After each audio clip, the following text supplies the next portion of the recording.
Hello दोस्तों, लता मंगेशकर एक ऐसी शख्सियत थी जिन्होंने दुनिया के दिलों पर राज किया। इनकी शहद सी मीठी आवाज़ की कायल तो दुनिया है, लेकिन अफसोस कि आज लता मंगेशकर जी हमारे बीच नहीं हैं। मगर इनकी आवाज़ हमेशा हम सभी के कानों को मंत्रमुग्ध करती रहेगी। लेकिन क्या आप जानते हैं कि लता मंगेशकर जी को जब उनकी उम्र 33 वर्ष की थी तब उन्हें जान से मारने की कोशिश की गई थी। जी हाँ, उन्हें जहर दिया गया था। ये बात सच है। ये उनकी जिंदगी का सबसे कठिन दौर था।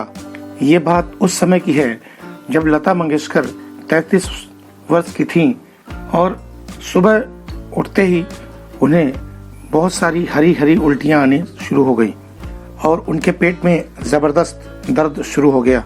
उनको चलने फिरने में, बात करने में भी तकलीफ होने लगी थी और उनकी हालत तो ऐसी हो गई थी कि वो अपनी जगह से हिल भी नहीं पा रही थी।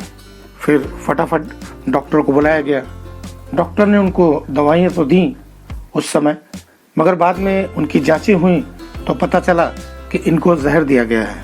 इसके बाद लता जी का 2-3 महीने तक इलाज चला और उन्हें शरीर में इतनी कमजोरी हो गई थी कि वो बिस्तर से भी नहीं उठती थी। हालांकि बाद में कुछ ऐसी हवा उड़ी थी कि डॉक्टर ने लता जी को बोला है कि आप अब कभी गा नहीं सकती।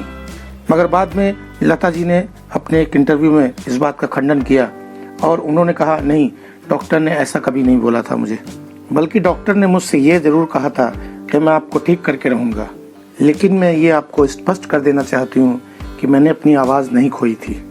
लता जी की रिकवरी में मशहूर शायर मजरू सुल्तानपुरी साहब की अहम भूमिका थी। मजरू सुल्तानपुरी साहब डेली उनके घर जाते शाम को और उन्हें कुछ कविताएं सुनाते उनके बाजू में बैठ के।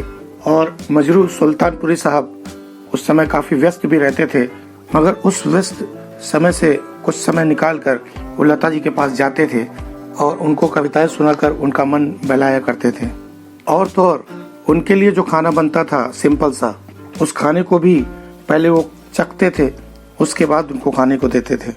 मगर बाद में इस बात का खुलासा लता जी ने ही किया कि उनको पता था कि ये जहर किसने उनको दिया। लता जी ने बताया कि उनका खानसामा जो उनके घर खाना बनाता था उसने ही मुझे जहर दिया है, क्योंकि जिस दिन उसने जहर दिया था उसके दूसरे दिन से वो लापता हो गया था। मगर इस बात की कंप्लेन लता जी ने कभी भी पुलिस में नहीं की। इसलिए नहीं की कि इस बात का कोई सबूत नहीं था कि उसने ही जहर दिया है। फिर धीरे धीरे बात आई गई हो गई और बात खत्म हो गई। तो ये थी लता मंगेशकर जी को जहर देने की दास्तान। और अगर वीडियो अच्छा लगा हो तो प्लीज़ लाइक, सब्सक्राइब और शेयर जरूर कीजिए। धन्यवाद।